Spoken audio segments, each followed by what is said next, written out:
اسلام کا کوئی مقدر نہیں. سب سے زیادہ اگر مدینہ منورہ میں کسی کے پاس زمین تھی تو اللہ کے رسول علیہ السلام کی زمین تھی. آپ جا کر سیرت پڑھیں, حضور علیہ السلام نے پیون کا لباس بھی پہنا اور کبھی کبھی 27 اونٹ کی قیمت دے کر ایک جبہ بھی خریدا. اس کا مطلب یہ ہے کہ پیون کا اس لیے پہنا کہ اگر غربت آ جائے تو تیرے پیون پر رسول اللہ نے اپنی سنت کا پردہ ڈال دیا ہے. یہ مطلب نہیں کہ کوئی محفل میں پیون والا پہن کر کے آئے گا تو لوگ اس کی غربت کا مذاق اڑائیں گے, بلکہ اللہ کے رسول نے پیون والا پہن کر غریبوں کے لیے سنت بنا دی. اور اگر کوئی قیمتی پہن کے آئے گا تو کوئی اس کو مغرور نہ کہے. 27 اونٹ دے کر کے جبہ خرید کر قیمتی پہننا بھی اپنی امت کے لیے سنت بنا دیا. تو اب غربت مسلط کی جا رہی ہے, اور غربت اللہ کے رسول علیہ السلام فرماتے ہیں کبھی کبھی انسان کو کفر تک لے جاتی ہے. غربت کی وجہ سے لوگ کفر تک بک دیتے ہیں. یہ لوجوں میں بکنے والی بچیاں, ارتداد کا فتنہ, ایمان پر منڈلاتے ہوئے خطرات, اس میں سب سے بڑی وجہ ایک غربت بھی ہے. غربت کی چکی میں لوگ پس رہے ہیں. اس لیے میں بہت طویل میں عرض کر چکا ہوں کہ عصر کا وقت قریب ہے, جلدی سے اپنی گفتگو کو شارٹ کر کے مکمل کرنا ہے. غربت کی چکی میں لوگ پس رہے ہیں, ایمان خطرے میں, عقیدہ خطرے میں, عزت خطرے میں, آبرو خطرے میں, جان خطرے میں. امام سفیان ثوری رضی اللہ تعالیٰ عنہ فرماتے ہیں اپنی تجوریوں سے مال نکال کر بازاروں میں لگاؤ. تجوریوں میں مال رکھنے کی بجائے مارکیٹ میں لگاؤ, کیونکہ آدمی مالدار نہیں ہوگا تو زکوٰۃ کیسے دے گا, مالدار نہیں ہوگا تو مسجدیں کیسے بنے گی. کبھی کبھی لوگ مالداروں کی اتنی مذمت کرتے ہیں کہ ایسا لگتا ہے کہ انسان کو صرف 2 چادروں پہ زندگی گزارنا چاہیے. ایسا نہیں ہے. آپ سے میں عرض کرنا چاہتا ہوں, اگر بلال حبشی جیسی ہستی نے مال کی قلت کی وجہ سے عشق مصطفیٰ کی بنیاد پر اگر جنت کا مژدہ سنا ہے, تو عثمان غنی جیسے مالدار نے اپنے مال کی بنیاد پر رسول اللہ سے 2 مرتبہ جنت خریدنے کا شرف حاصل کیا. اور یہ بھی شان مصطفیٰ ہے, غریب کو بھیک میں جنت دی اور مالدار کو بیچ کر جنت دی, اور بتا دیا اللہ اکبر کہ میں صرف بانٹنے والا نہیں ہوں بلکہ بیچنے والا بھی ہوں, اور بیچتا وہی ہے جس کو مالک بنا دیا جاتا ہے. تو آقا کو عطا اس طرح کیا گیا کہ خالق کل نے آپ کو مالک کل بنا دیا. جہاں بانی عطا کر دے, بھری جنت ہبا کر دے. نبی مختار کل ہے, جس کو جو چاہے عطا کر دے. نبی مختار کل ہے, جس کو جو چاہے عطا کر دے. اور جہاں میں ان کی چلتی ہے وہ دم میں کیا سے کیا کر دے, زمین کو آسماں کر دے, سریا کو سرا کر دے. آؤ غربت کا خاتمہ کیسے ہو, اس پر چند چیزیں.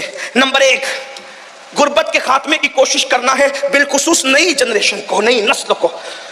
لوگ کہتے ہیں غربت جب رسول اللہ نے پسند کی تو ہم کیوں غربت سے نکلے. ہم نے کہا بیماری بھی تو پسند کی, لیکن ساتھ میں یہ بھی کہا بیمار پڑو تو بیمار مت پڑے رہو, بلکہ بیمار پڑو تو بیماری کا علاج کرو. بیماری آ جائے شکر کرو, شکوہ نہ کرو, علاج کرو. ایسی غربت آ جائے شکوہ نہ کرو, اس کا علاج کرو. غربت کا علاج کیا ہے؟ نمبر 1, مسلمان تجارت کی طرف توجہ دیں. ہم تجارت کریں. مزدوری کو اسلام نے پسند نہیں کیا. اسلام ہمیں مزدور بنانے نہیں بلکہ اسلام ہمیں تاجر بنانے کے لیے آیا.